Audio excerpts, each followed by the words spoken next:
मित्रों नमस्कार। आज हम लोग जैविक घटक के अंतर्गत पारिस्थितिकी तंत्र में खाद्य श्रृंखला के बारे में अध्ययन करेंगे। कल हम लोग देखे प्रथम श्रेणी, द्वितीय श्रेणी, तृतीय श्रेणी को उपभोक्ता मांसाहारी का अध्ययन किए, अब घटक का अध्ययन किए। आज हम लोग पारिस्थितिकी तंत्र में खाद्य श्रृंखला क्या है। किसी भी पारिस्थितिकी तंत्र में जीवधारियों का वह क्रम जो भोज्य एवं भक्षक के रूप में आपस में संबंधित होते हैं वही खाद्य श्रृंखला कहलाती है। जैसे इसको ऐसे समझ सकते हैं, मान लीजिए एक पौधा है, पौधे को पौधों को किसने अपना आहार बनाया? हिरण ने, और हिरण को शेर ने, और शेर को फिर मनुष्य ने। किसी भी पारिस्थितिकी तंत्र में जब उत्पादक और विभिन्न श्रेणी के उपभोक्ता एक दूसरे से संबंधित हों और एक कड़ी में जुड़े हों, यही क्या कहलाता है? खाद्य श्रृंखला। खाद्य श्रृंखला में ऊर्जा का प्रवाह एक दिशा में होता है। जैसे अब मान लीजिए इन सब की मृत्यु होती है, फिर आपको अपघटक बताया गया है। अपघटक मृत होने के बाद छोटे छोटे टुकड़ों में विभक्त कर देता है, कार्बनिक पदार्थ बनता है। कार्बनिक पदार्थ आपको बताया गया, जैसे जिसको हम ह्यूमस कहते हैं। ह्यूमस क्या है? एक प्रकार का कार्बनिक पदार्थ है। फिर इसी पर पौधा तैयार होता है, फिर इसको हिरण ने खाया, फिर से ये क्रम चलता रहता है। यानी कि जब एक श्रृंखलाबद्ध कड़ी के रूप में जुड़े हों, कौन? उत्पादक, उपभोक्ता और विभिन्न श्रेणी के उपभोक्ता जब एक कड़ी के रूप में जुड़ते हैं, इसी को हम क्या कहते हैं? खाद्य श्रृंखला कहते हैं। और खाद्य श्रृंखला में ऊर्जा का जो प्रवाह होता है एक सीधी रेखा में होता है। अब आगे हम कुछ इसके उदाहरण देख लेते हैं, क्योंकि आजकल जो उदाहरण पूछता है खाद्य श्रृंखला खाद्य जाल के आधार पर ही पूछता है। मान लीजिए एक तालाब पारिस्थितिकी तंत्र है। तालाब है, तालाब में मान लीजिए एक उत्पादक हो गए, फिर प्रथम श्रेणी का उपभोक्ता, द्वितीय, तृतीय श्रेणी, उच्च मांसाहारी। तो तालाब है, तो तालाब में आपको बताया गया है कि जो उत्पादक होगा वो क्या होंगे? शैवाल होंगे। कोई भी जलीय क्षेत्र है, हरी घासें, छोटी छोटी घासें होंगे या शैवाल होंगे। शैवाल को खाने वाले कुछ छोटे छोटे पिस्सू होंगे, पिस्सू कहा जाता है। इनको खाने वाली छोटी मछली होगी। छोटी मछली को कौन खाएगी? बड़ी मछली। छोटी मछली को बड़ी मछली, और बड़ी मछली को सारस, बगुला। तो इस तरीके से कभी कभी एक श्रेणी दिया रहता है कि एक तालाब पारिस्थितिकी तंत्र में खाद्य श्रृंखला के आधार पर क्रम से व्यवस्थित कीजिए, या कौन सा विकल्प क्रम से व्यवस्थित है। जैसे सवाल है, फिर पिस्सू हैं, छोटी मछली, बड़ी मछली, फिर सारस और बगुला किसके अंतर्गत आएंगे? उच्च मांसाहारी के अंतर्गत आएंगे। इसी प्रकार से कोई दूसरे एक उदाहरण हम देख लेते हैं। जैसे घास क्षेत्र है, घास मैदान है, तो घास मैदान में उत्पादक कौन होगा? घासें होंगी। घासें किस में आएंगी? उत्पादक में। इनको खाने वाले कीट होंगे, छोटे छोटे कीड़े मकोड़े होंगे। कीट को कौन खाएगा? मेढक। मेढक को कौन खाएगा? सांप। और सांप को कौन खाएगा? मोर। ये है एक घास के मैदान की स्थिति है। इसे घास उत्पादक है, फिर प्रथम श्रेणी का उपभोक्ता कीट हो गया, द्वितीय श्रेणी का मेढक हो गया, सांप तृतीय, फिर सांप को कौन खाता है? मोर। तो ये है उच्च मांसाहारी के अंतर्गत आएगा। इस प्रकार से मान लीजिए कोई वन क्षेत्र है,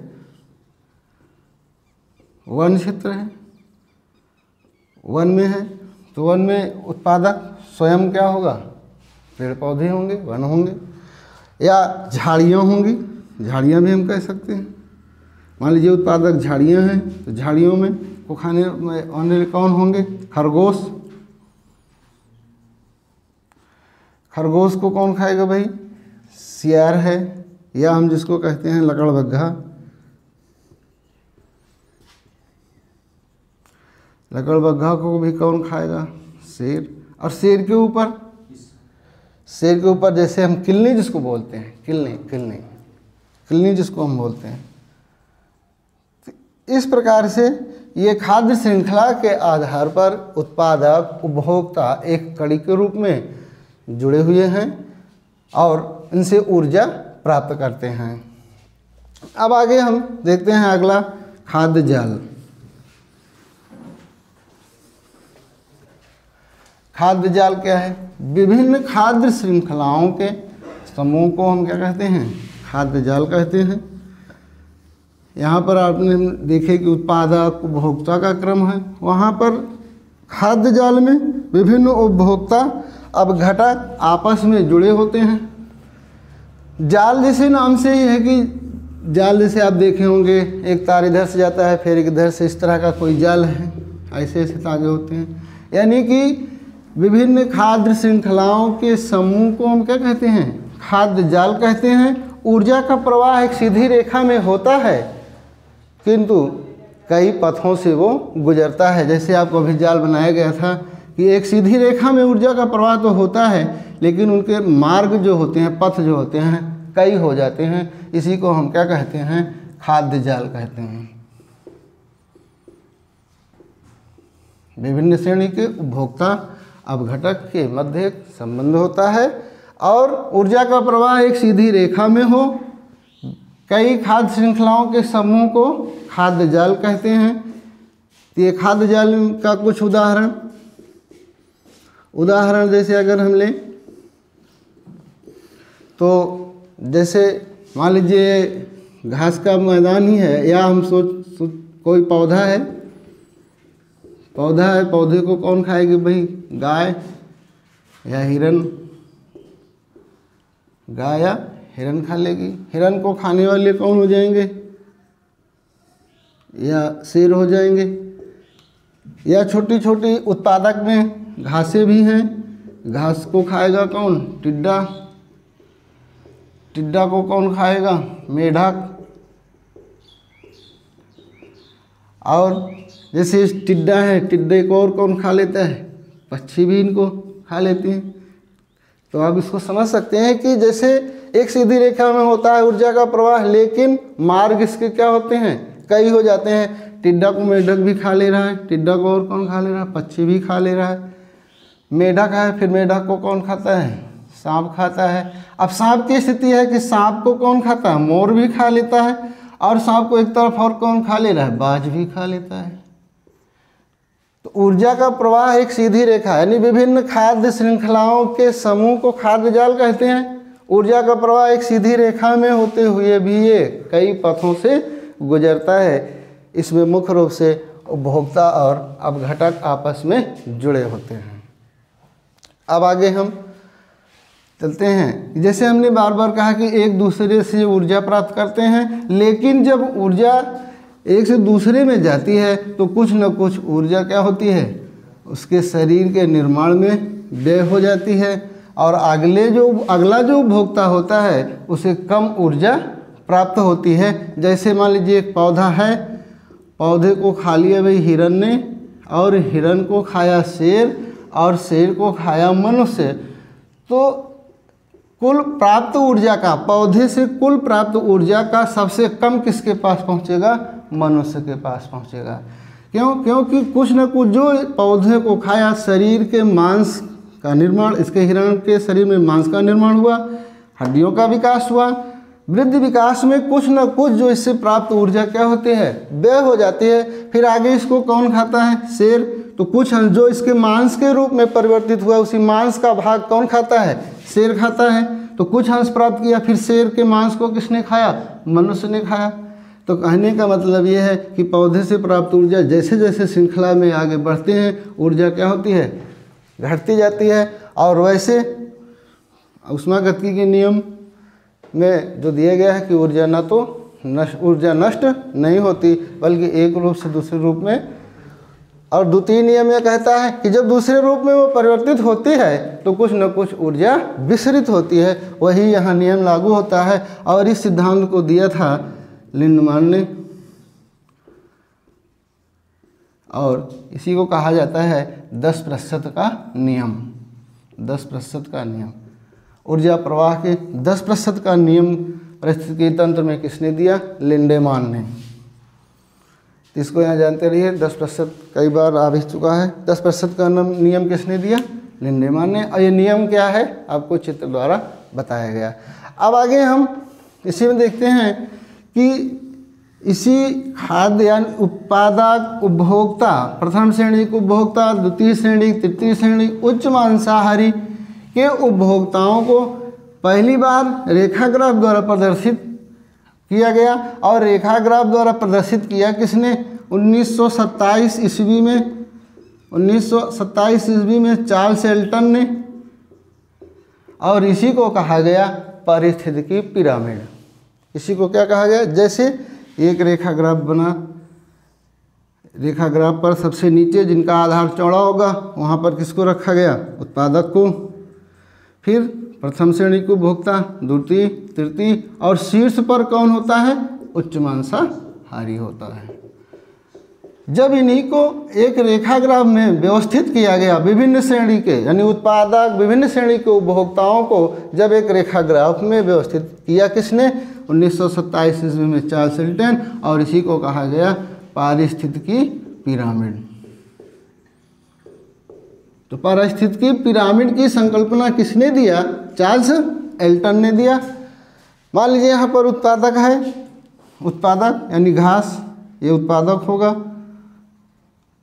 फिर इसके बाद प्रथम श्रेणी को उपभोक्ता, ये द्वितीय श्रेणी, ये तृतीय श्रेणी, और ये उच्च मांसाहारी। पारिस्थितिकी पिरामिड को कितने प्रकार के पिरामिड बताया गया? यानी कितने प्रकार? एक कहा गया पारिस्थितिकी पिरामिड जीव संख्या का पिरामिड, जीव संख्या पिरामिड,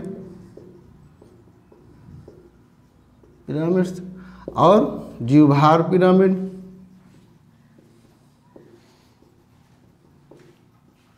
और तीसरा संचित ऊर्जा पिरामिड। 3 प्रकार के पिरामिड की बात कही गई। कौन? जीव संख्या का पिरामिड, जीवभार का पिरामिड, और संचित ऊर्जा का पिरामिड। अब यहाँ पर जब हम देखते हैं कि घास का अगर मैदान है, घास का मैदान है तो घासों की संख्या क्या होगी? अधिक होगी। यानी कि जीव संख्या का पिरामिड क्या है? जिस पिरामिड से हमें जीवों की संख्या का बोध हो, जीवों की संख्या का ज्ञान हो, वह पिरामिड क्या कहलाता है? जीव संख्या का पिरामिड। अब इसी को आप समझिए इसी उदाहरण में कि जैसे घास का मैदान है तो घासों की संख्या क्या होगी? अधिक होगी। फिर इसमें प्रथम श्रेणी को इनको खाने वाले जो घासों को कीड़े मकोड़े हैं, इनकी संख्या उनसे कम, फिर ऊपर उनसे कम, ऐसे ऐसे इनकी संख्या क्या होती है?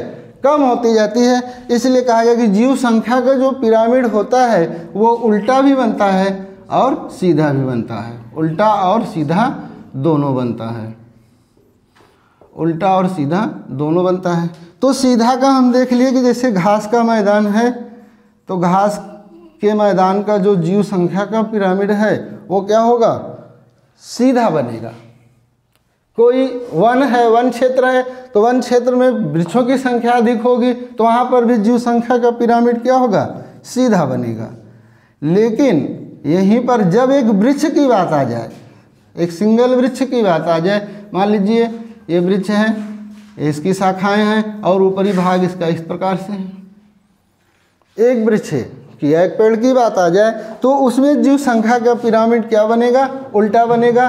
क्यों उल्टा बनेगा? कि आधार इसकी जो पत्तियां हैं ज़्यादा कहाँ हैं? शीर्ष भाग पर हैं, यानी वृक्ष के ऊपरी हिस्से में हैं। और जब हम संख्या की गणना करेंगे तो यहाँ पर एक वृक्ष में नीचे संख्या जीवों की कम होगी या पत्ती उत्पादक होंगी, फिर उन पर जो छोटे छोटे कीट होंगे इनकी संख्या धीरे धीरे क्या होती जाती है? कम होती जाती है। इसलिए जीव संख्या का पिरामिड, एक वृक्ष के जीव संख्या का पिरामिड सदैव क्या बनेगा? उल्टा बनेगा। इसीलिए कहा गया जीव संख्या का पिरामिड किस प्रकार बनता है? सीधा और उल्टा दोनों बनता है। अब आते हैं हम जीव भार के पिरामिड की चर्चा करते हैं। तो जीव भार का पिरामिड भी किस प्रकार बनता है? सीधा और उल्टा दोनों बनता है। सीधा और उल्टा दोनों बनता है। मान लीजिए कोई एक तालाब है, एक तालाब है या एक फसल का क्षेत्र है, फसल का क्षेत्र है, या एक हम कह लें तालाब है। तो जब तालाब है तो तालाब में आप देखे होंगे कि यहाँ आप भार की तुलना करेंगे या भार की गणना करेंगे कि जीव भार का पिरामिड क्या है, वैसा पिरामिड जिससे हमें जीवों के भार का बोध हो। जीवों के भार का जब बोध होता है तो ऐसे पिरामिड को हम क्या कहते हैं, जीव भार का पिरामिड।